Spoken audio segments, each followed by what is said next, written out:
Red Zone TV kwoli webale kubanga okyagoberera yonna gy'osinzira okubanga gy'otulabira embeera bwetyo bwebadde mu kkubo nga bw'ogenda okulaba mu katambike ngendo okuwa wabula nga sinakuwa kibadde mu kkubo kkiriza nkuwe ebigambo bya His Excellency Robert Kyagulanyi Ssentamu mu sipiiki gy'awadde bw'abadde mu bitundu ebyeruuka abasinga obungi nno temwategedde kibaddeyo olunaku olwaleero His Excellency Robert Kyagulanyi Ssentamu wamu n'abamu ku bakulembeze b'ekibiina ekya National Unity Platform babadde mu district eyeeruuka eno nno waliwo ebyafaayo byayo mu district yeeruuka yeno gye baamukwatira abasajja ba poliisi mu kalulu ka 2021 ebyo ne biviirako eggwanga okubeera nga lyagwamu ennabe abannayuganda ne beekalakaasa era paka embeera y'obunkenke we yatemba mwami Yoweri Kaguta Museveni bw'atyo n'awalirizibwa okumuta kakati olunaku olwaleero abadde azzeeyo eruuka okuziika maama wa driver we amanyiddwa nga Sserunkuuma Mark abangi gwe mumanyi nga Kkojja Sserunkuuma ono ye driver wa His Excellency Robert Kyagulanyi Ssentamu era yamuyisa mu mbiri ezo zonna z'otera okulaba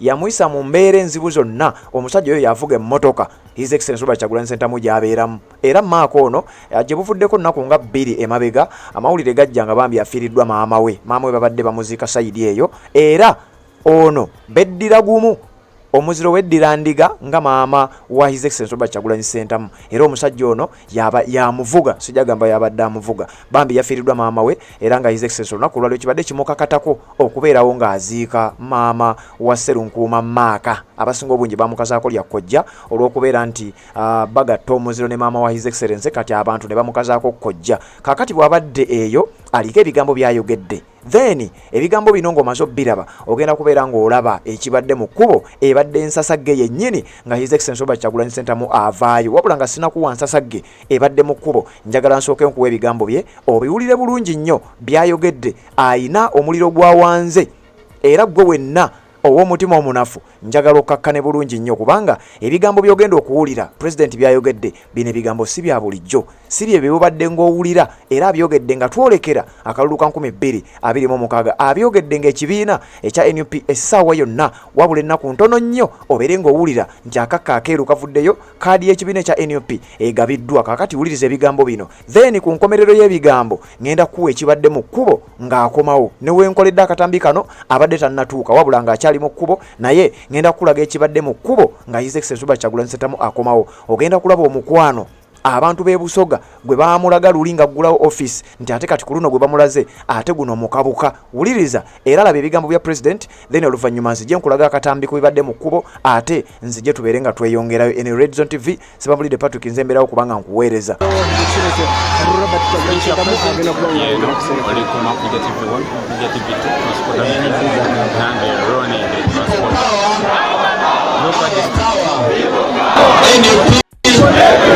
everywhere. Madam Tiame.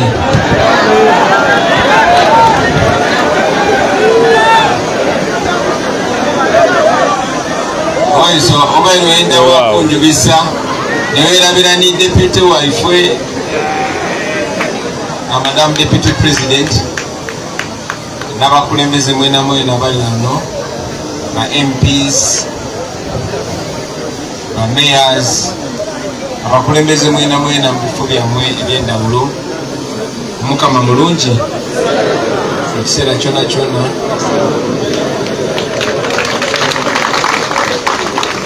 olunaku lwaleero mbaire ngenda kwogera Lusoga lonkalonka aye ndidi nti ne Buganda bali kumbona ne Bulaaya yonna bali kubona kale n'olwensonga eyo muŋŋane endimi dombi ndogere basebo ne bannyabo wadde ekiseera si kya ssanyu nimunzikirize nange nga teddoboozi lyange kulya muganda waffe Maaka okuba mumulaga omukwano n'oluganda mwebale nnyo mwebalire ddala ababadde boogera badde boogera ku Maaka nga bamu-identifying nga driver wange era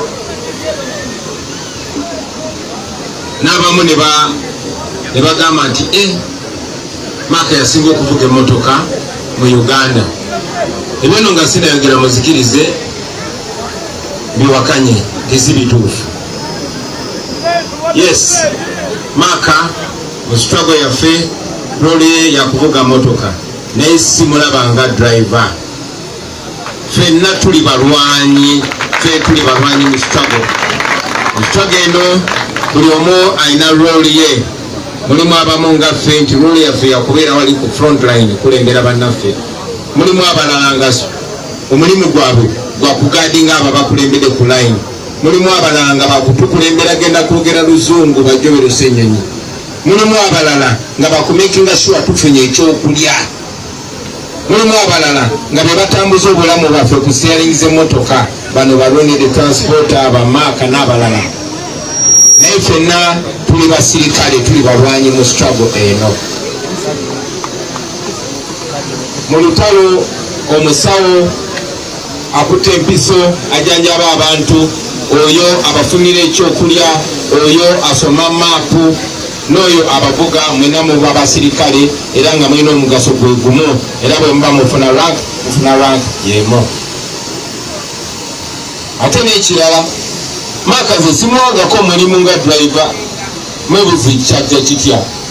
Mweno struggle gye tulimu muganda waffe omu bwe yalwala omutima olw'embeera gye tutambulira mu baali bamuyita Saadi nagamba pulezidenti ngenda kufuna heart attack nfe nzikiriza mpumule era Saadi ntumukiriza nawummula. Saamanya maaka bwe yatula ku steeringi okuva ku olwo paka kati. So ffe emirimu gye tukola tujeewa bwerwi. Ebiseera ebimu basimanyi nani avuga abambogo oba edi mutwe babeera eyo ndowooza ne bagamba kati gwe oba okuma pulezidenti leero gwegwe oba ovuga leero. Ekirala kyenjagala okuwakanya maaka si asinga okuvuga emmotoka mu nsi yonna. Maaka oyinza okwejubisa nga bakuwanya nti gwe osinga okuvuga emmotoka. Maaka si asinga okuvuga emmotoka, just gwe nsinga okwesiga. Ate ng'ekyo kikulu nnyo. Baganda bange ffe naddala Museveni bwe yagezaako okugula ne tugaana. Mwetegefu okuwa omutitimbe gwa ssente omuntu yenna alina atubeera okumpi.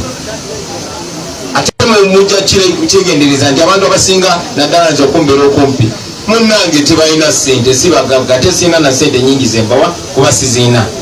Jasi omukwano gwe gutugatta n'okwagala ensi yaffe. Kati nno oyo ye maaka olunaku lwaleero. Kyanaku nnyo ti maama yatufuddeko.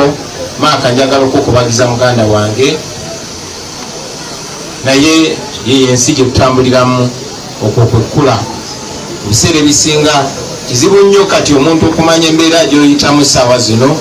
Kizibu nnyo bukozesa bigambo ntuga ekojja kitalo nnyo ne biggweeraawo.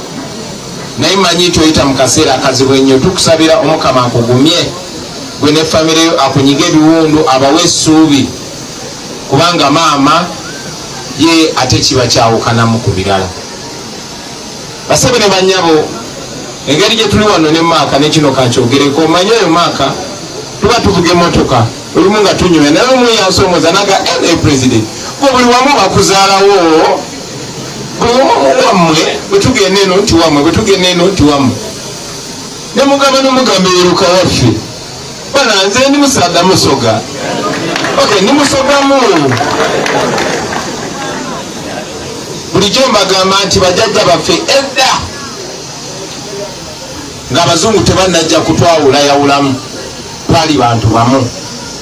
Kakasa abakulu abaakuno mumanyi famire ya Saalimu Bwavu Sekaayi.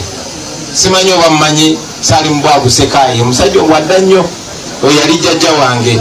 Be basiraamu abaasooka okujja eno okutambuza obusiraamu. Era kuno kuliko baganda baffe n'abalala baliyiganga. Era oyo omusajja Sekaayi taata wange gwe yabbulamu erinnya lya mutabani wange Kampala n'amutuma Sekaayi, Kibola ye Solomon Sekaayi Kampala. So ekyo kyongera obbalaga nti tuli connected, si kati naye connection yaffe eri historical. Ffenna tuli bantu bamu. Newanda ne baba batunyigiriza kyekimu. Kati ate maakanconnectinga naye kuba yeseru nkuuma kojja wange musajja wandiga. naye ate era naye omusayi gwamuleeta eno kuba maama weeno mukazi Musoga. Kati ate munnange nawe mbagambe nti connection yaffe yavadda naye terekeraawo buli nnaku wabaawo ekitulaga n'olwaleero lwennyini nkakasa mwena mulabe ku Dr. Zirembuze abadde wano. Oyo Dr. simanyi agenze. Dr. Zirembuze oyo yali mukwano gwa mama wange nnyo, ne maama yali musawo kanjabanga nga tuli bato. Yalina eddwaliro just guno gwe mulyango gwaffe, guno gwe mulyango gwe, ng'eddwaliro eryo baliyita family doctors, era n'abaana baffe yabajjanjabye. Era abo abagenda okuzaala abaana ne musanga nga Dr. Zirembuze akaddiye musubiddwa nnyo. I can say it without fear of contradiction. The Dr. Zirembuze, according to so many doctors, is probably the best pediatrician in Africa. Oyo Dr. Mukadde gwe mulabe. Bazadde baffe bayongeranga bwe batyo naye ne badokita b'emyaka gyaffe n'abato era balowooza nti Dr. Zirembuze ye dokita w'abaana asinga mu Africa wano. Nga twalayo omwana n'amutunuulira butunuuzi bw'ati, oba namunyigako ku mutwe bw'ati, oba namukwatako mukono n'agamba oyo mwana mumukolewo emutwe. That's Dr. Zirembuze. Era gwe maaka twakuwona nnyo kubanga wandibadde weewaana nnyo ng'ogamba Dr. Zirembuze kojja wange, era kati otuuse. So kyakitiibwa nnyo okuba connected ne family eno. Neffe kitusinga otuconnectinga ne maaka kwagala nsi yaffe. Maaka yali mukwano gwange kuvada even before times of the struggle. Mu Firebase Army nga tuli ba Firebase ekyatuconnectinga ab'emikwano n'abawagizi. Naye era mu ttiimu yaffe oyo maaka ne Eddie Mutwe be baasinganga okwogera ku byobufuzi ate nga mwattu tebaasoma nnyo. Naye nga be basinga okubeera politically alert. Nkakasa mwenna mikwano gya maaka abanyumya naye ayinza obbinyumya mu Luganda oba mu Lusoga, naye bw'omuwuliza you will listen to a very very intelligent person. Kyono nga bagambye era bwe tubeera abantu ayo bayinza obbalaba nga ba foot soldiers, neffe tulaba bannayuganda abategeevu. Kyobala we tujja okwogera bye twogera tubyogera nga tuli confident kubanga tubyogera mu linnya ly'abannayuganda be tumanyi abategeera naye ensi benyooma. Byo bakomredi baffe be tubeera nabo. Njagala nnyo okubebaza naddala abakulembeze okubeera mikwano gy'aba foot soldiers. Mu abakulembeze ba NUP mutaddewo ekifaananyi ekyenjawulo gye bwavaako nga NUP mutuuka nako MP ayita eri abaako n'abantu, naye kati mmwe muli mikwano gy'abantu aba bulijjo. Mulwanda mwogera ebiruma abantu era mugoberera ensonga eziruma abantu. Mwebale nnyo mwebale ddala. Nga twerekera maama twandibadde tumwogerako birungi byekka era twandibadde twogera ku maama yekka. Naye weesanga nti maama omukama muyise naye atulese mu nsi. Maama gye yandyagadde okulabiramu abaana be nga bali mu bulamu obweyagazaako okusinga buno bwe balimu. Kati ffe tuliwo. Maaka kigambye naye atujoyininze kati talina maama talina taata ng'abangi ku ffe. Kati yeffe bamaama yeffe bataata. Naye ekimu ku bisinga otutawaanya emitwe nsi ki gye tugenda okulekamu abaana baffe. Gw'omuteeso teeso ki gy'ogenda okulekamu abaana bo? Gw'omuganda Buganda ki gy'ogenda okumelekamu abaana bo? Abaffe gw'omusoga Busoga ki gy'ogenda okulekamu abaana bo? Busoga ki? Bwe tubadde tujja waliwo ekkubo lye tubadde tugenda okuyitamu. Omulenzi n'atugamba Bobby eno wabi ino amaadi bwe gagwa tosobola kubita mu kibali nga wabi nnyo ebusoga enkuba bwetonya oba tosobola kuyita mu kisenyi. N'atulagirira ekkubo eddala naye ekkubo lyatulagiridde bannange nga bbi kati n'olowooza nti liri agambye ebbiryo lifaanana litya. Eno gyatuyisiza kati eri gyagambye nti eno wali ebimu yo wafaanana watya. Kati obusoga bweri mujjukira nti Museveni yasemba okuyita wano mu Busoga yagamba abantu no babeerawo batya mu bwavu buno bwe buti. kwegamba bw'olaba embeera eri mu Busoga kyangu nnyo ng'oli mupya okulowooza nti Abasoga tebasoma, tebalina abadokita, tebalina abalooya, tebalina abantu bamugaso mu ggwanga. Naye mukimanyi nga bwe nkimanyi nti balooya abakyasinze kuva ku bali bawakuwambuzi, abasajja abagezi bava wano Busoga babalaga dokita Zirembuzi wuuno wano bavudde Busoga. However kibadde deliberate, si Busoga wokka ne Buganda n'ebitundu ebirala byonna byonna. Nenjaga kwogera ku Busoga oba tuli Busoga era mbajjukize nti tewali muntu mulagumina kubeera mu ssuubi naye okuggyako mmwe kennyini abantu Ssekinnoomu. Ensonga lwaki twesobolayo ffenna kubanga tewali ssuubi ddala okuggyako omulembe gwaffe guno. Tewali kimpa ssanyu ng'okulaba mikwano gyange betwabeeranga nabo mu ndongo nga tuli mu kusaaga, tuli mu byakweyagala bweyagazi, nga nabo twasituka omulundi gumu nga generation ng'omugigi guno. Tewali kyanjawulo kye tusobola kukola okuggyako okukyusa obulamu ffe ng'ab'omugigi guno. Bwe tutakikola tujja kwega omulimu tugutisa abaana baffe n'abazzukulu, ate ng'abaana kijja bakulubiriza nnyo. Omulimu gwa buli generation kwe kuteekerateekera generation ejja. Tukolaba ne bw'oba ofa ogamba abaana bange, naye okwewala okukaaba nga tufa tugamba abaana bange, tukyogere buli lunaku abaana bange, we era tulinga bali mu kufa.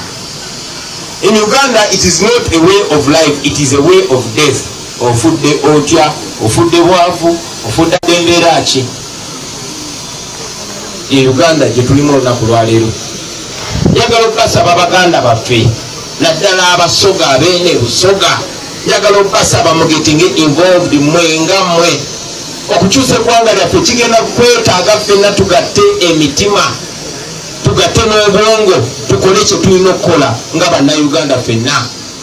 Tebasooka okukola kwali kutwawulayawula, ne batwawula mu madiini ne batwawula mu mawanga. Kyensanyusa nnyo nti ku mulembe guno ebyo tebikyakola. Njagala mutunule how rich this place is. Mutunule obugagga obuli mu Busoga, ng'ogyeko obw'abantu nti bali talented nnyo, tibagezi nnyo, odde obugagga obutonde, obugimu obuli muno.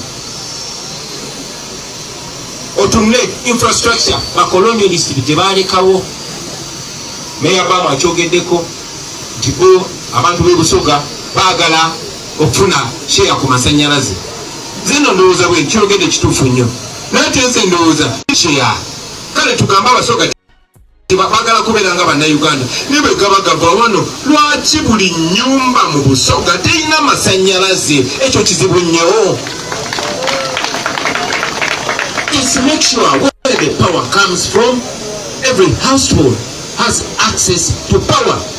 Newe ne Busoga wosinga okuvuga mayiro nga 20 nga tosanze ennyumba erina masannyalaze. Ekyokubiri, amasannyalaze bagasubsidizing, geno gye gava sente ntonoko okusinga gye galaga. Ekyo si kinene nnyo, tewetaaga kuba profesa okukiraba ekyo. Ekyo bw'ona okikola ojja kusanga ng'omwana w'Obusoga ataddewo akuuma ak'emberenge, ataddewo kasaluuni, ataddewo n'ensi enkulaakulane. Ebyo tebabikola si kubanga tebisoboka, naye kubanga tebaagala bikola. Omwavu mwangu nnyo okufuga, ate ekigendererwa kyabo abali mu buyinza kutufuga bufuzi na kumakinga sure abamilkinga buli kyabugagga ekiri wano. Busoga yali ngagga, just singa ebikajjo tebabibajjako ne bakkiriza gwe olina ebikajjo byo obibeereko n'obuyinza, obeere ng'oli waddembe obitunda gwe munnansi nga si byabagwira byokka. Imagine obugagga bandibaddeawo. Abaffe lwaki emyaka 40 tetusobola na kuteekawo value addition? Ng'ebijja nakulira eyo ewaffe wabeerangayo omusajja ekinyumira naye yali musaada Musoga nga bamuyita Muzeeyi Balaba. Ndowooza Abasoga kasukaali kabatambulira mu buli we mugenda, yalina jagale era nga balima ebikajjo ne babiprocessinga nga batunda sukaali ggulu. We can get to that level. Naye tebaagala tutuukewo. Lwaki? Ogaggawale. Omanyi Omusoga bw'ayinza okubeera ng'agaggawadde, emputu yeeyongerako. Kati baagala mugaggawale. Ate nga ensi okweyagala, abantu balina okubeera abagagga ne babeera ne confidence okugamba kino nkyagala, kino nkobye ntibe. That is the only humanity that we can get. We don't have it. Tuli wano naye nga Busoga continuing okubeera under attack. Ni musanyufu nnyo obuwagizi bonna enkyukakyuka ebulina abantu b'e Busoga mwavaayo si kutandikira ku no. Dr. Kizza Besigye bwe baali nga be bakulembedde ekyajo okununula Uganda mwabagoberera mwabasupporting era nkibeebaliza. Mwe kennyini Abasoga mwe mwansitula mwe mwasitula people power twagironkinga eno Busoga eyo si nsobi basebo ne bannyabo. Kitegeeza mwe nannyini mufu kitegeeza mulina okukwatira ddala wali zemwe mwandeta ze ndi mwana wammwe bananize engobi mwene and historically si nsobi nti waliwo history eyo. Munzikirize nekino nkibagambe nti mu National Unity Platform nze nasooka okufuna kaadi abalaba bonna tebabatiza tebanafuna kaadi nze nina kaadi nebabapa kaadi basibu ne banyago kinkakatako okutuuka buli wamu buli mukisa gwenfuna okubagamba tibannange tubasaba obuwagizi tukwatagane tukyuse Uganda eno once and for all. Omusajja gwe tugenda okuvuganya naye twamuwangulako twagala tuddemu tumuwangule ne tumuwangule overwhelmingly. Bakirabe Buganda yonna twamwerayo bakina vice president be Kasasiro yonna ne tugoberi. Naye mwana wattu abantu abamu balowooza tulina obuwagizi bungi Busoga okusinga ebitundu ebirala byonna. Kati njagala okubuuza lwaki tetulina ba MP bamala mu Busoga? Lwaki tetulina ba meya bamala mu Busoga? Lwaki tetulina bakulembeze bamala mu Busoga? Ekyo kyenjagala tuddemu eyo answer kyenjagala tufune mu protest vote 2026 tetugendamu. Abasajja mubalina abagezi babano gaboyo pastor muwanguzi nenyirira yokayoka eri parliament ya Matiri esimanyi era buvuganya nabo sibanga kubira campaign niyo batunulira abasajja bemwina singa tukikola ngabwe bavudde Buganda bwabavudde Busoga n'ebitundu ebirala byonna kino ekintu kisobola ekiwozeka. In fact bwe twekatako Busoga yokka naye nga yonna yegaseko yonna mumanyi tusobola okukola mumanyi tusobola okukola kyamaanyi nnyo. Njagala bajjukiza nti abasajja abatufuga bagezezaako nga bwe bagezezaako okukakanya Buganda ate ne babaako ne batuuse bafubye nnyo okukakanya Busoga ate ne babaako we batuuse. Ekinnuma ti Museveni yasooka kulimbalimba n'abo abakulembeze twabeera nabo. Tubadde n'abasajja ab'amaanyi ne bagenze bayitawo bwe batyo babasoga nsaadu bwe batyo. Abalala Museveni n'abakozesa ng'abalimbalimba paka myaka gyabwe gisembeeyo. Mwena mujjukira Muzeeyi Kirunda Kibeedinga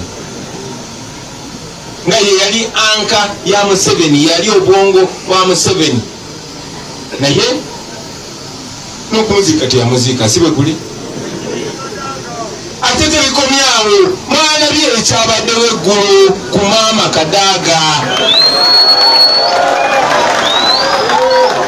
Katatebe mbanjogera ku maama wammwe nze senga wange Right Honorable Rebecca Kadaga senga wange ffe tuli Bambogo era nga abazungu tebannajja kutwawulayawula twali muntu omu era ffe tukyeraba nga bwe twali mu original. Era nze ng'omuntu eri very kind gyendi kuba nange oba oli awo singa nali ku mulembe gwa Nitamongo singa bango badda mu paliamenti nga bazaake kuba nze saali mwangu n'ebikonde nabibukuba mu paliamenti mwabiraba naye ng'apita nagamba ekikulu gwe mutabani kiki abasajja banaakutta nga mugamba singa naawe bajja kutta nze negamba labise kibere clear nti siri kyali waabwe ojja kwefula kyali waabwe naye singa tebakwagala singa bakusosola singa namugamba nti Katonda agaba chances 3 chance esooka Senga yali speaker wa parliament. Museveni talina chance ndala yonna ng'ebisanja bye biweddeyo nga n'emyaka gye giweddeyo. Ng'emyaka giweddeyo ne mugamba Senga guno gwe mukisa gwokka ye gwe speaker wa parliament kino osobola okukimala Uganda ne tugiwonya. Senga nga yalowooza abasajja bayinza okutandikawo olutalo. Era Senga ne bamukozesa ye yataasa Museveni n'akoma. Museveni tiyadikomyewo singa teyali Right Honorable Rebecca Kadaga. Chance esooka ne tugisubwa.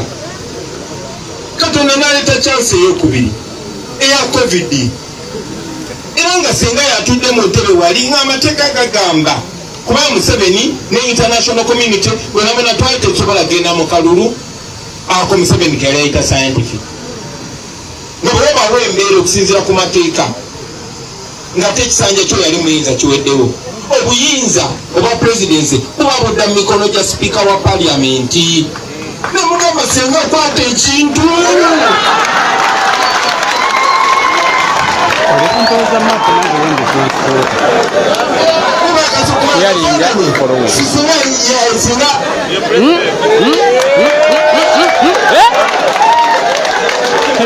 Akwata ekintu oberenga kwekina nga kiri mu neutral ground nze wamenye negusamba ekikadde wamigula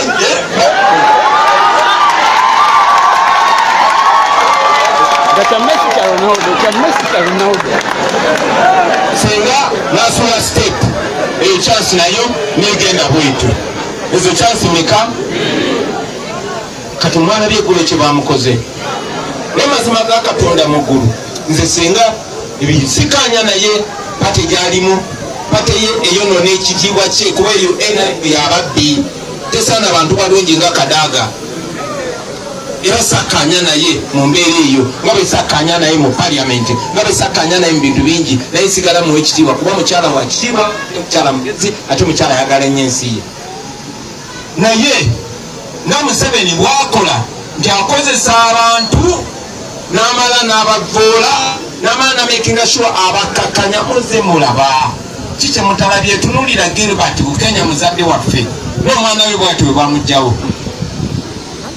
Tunuulira mukadde wange Edward Sekandi. Tunuulira bona tunuulira Muzeeyi Nadduli. Tunuulira Muzeeyi Babu bamaliza n'abaana bakuba bwe babojja nga n'akaana bakola ki. Kakati mwalabye bwe bakoze Right Honorable Rebecca Kadaga. Eno teyabadde message eri Kadaga eka yabadde message eri abasoga mwenna era mukwano gwa Museveni tosobola mujja kiwulira. Tuzo chance biri zigenze naye tukyalinayo chance endala eki tukyalinayo chance endala eki chance eyo yakwatagana ffenna n'okusookera ddala tukozesa chance eyo tulina okugulawo obwongo bwaffe ne tuyiga. When somebody shows you who they are, believe them. Senga Museveni akolaze ekikyali believe him. Oyo Museveni tagenda kukyuka ku myaka 85 tagenda kukyuka. Fe twasalawo ng'omugigi omupya era tugenda mujjako. Era Senga njagala okusaba oli wa mugaso nnyo mweno struggle. Tukyakwagala Senga naye ate nammwe kwase omuntu asobola okugamba Senga we n'amuwuliriza naye ate abaana be bamugamba abawuliriza nnyo. Buli ayita Right Honorable Rebecca Kadaga maama mumugambe tumwagala mulamu. Tumwagala muki? Bwe kiba kitegeeza bwe kiba kisoboka agendeko ne mu Amerika emyezi ng'ebiri bamukwatekwatemu nga bwe bankwatakotomatemenga mubi.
z'obufumbo olina omwami naye ng'akutawanya, olina omukyala ng'akutawanya, bajja ne bakwagalako ne bagenda. Gwe alina ebizibu mu byenfuna nga sente zikuyita mu ngalo, w'oteeka sente zifa bufi b'owola tebazza. Gwe aloota ng'ogwa mu nnyanja, gwe alumizibwa omutwe nga guganye okuwona, naawe aloota ng'ebintu bikozesa ensonga z'obufumbo. Nina ekifo ku mugga awali amayinja wennyambulirako ebisiraani, ekikwa, ekifiiriza, omudibo, obutaganja, obutaweebwa. Nzijanjaba abantu ab'enzikiriza zonna, nsiŋŋaanibwa njeru ku lw'ejjinja gwanjagala.